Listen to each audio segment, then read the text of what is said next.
Verse 20 says, so the people shouted and the trumpets were blown. This is the end. This is the beginning and the end. It's just over like that. As soon as the people heard the sound of the trumpet, the people shouted with a great shout. And what would happen?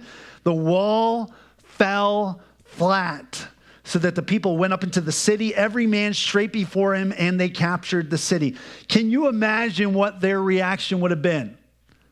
After 7 times around, for 7 days, they give a shout and the walls actually fall down.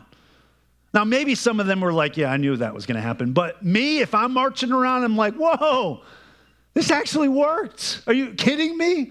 Well, of course it did.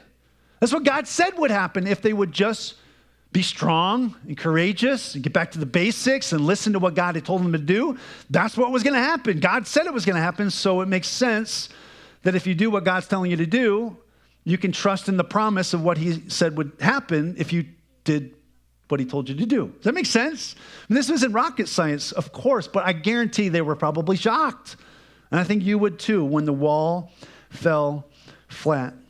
All they had to do in order to get success, which is the word that the Bible uses, was to follow what God had said. I think the same is true today. Now, you might not be facing a literal wall of Jericho, but there's plenty of walls in life that we face that are just as intimidating, I think.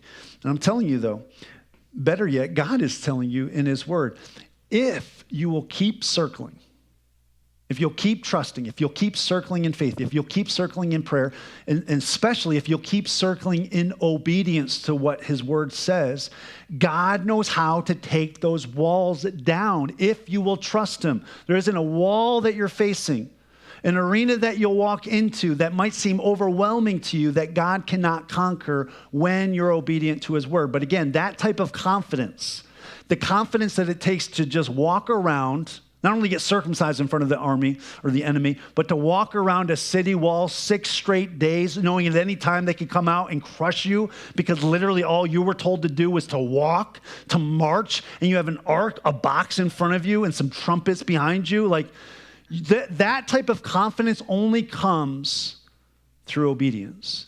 Day in and day out, all out trust in a God that's going to fight your battles for you.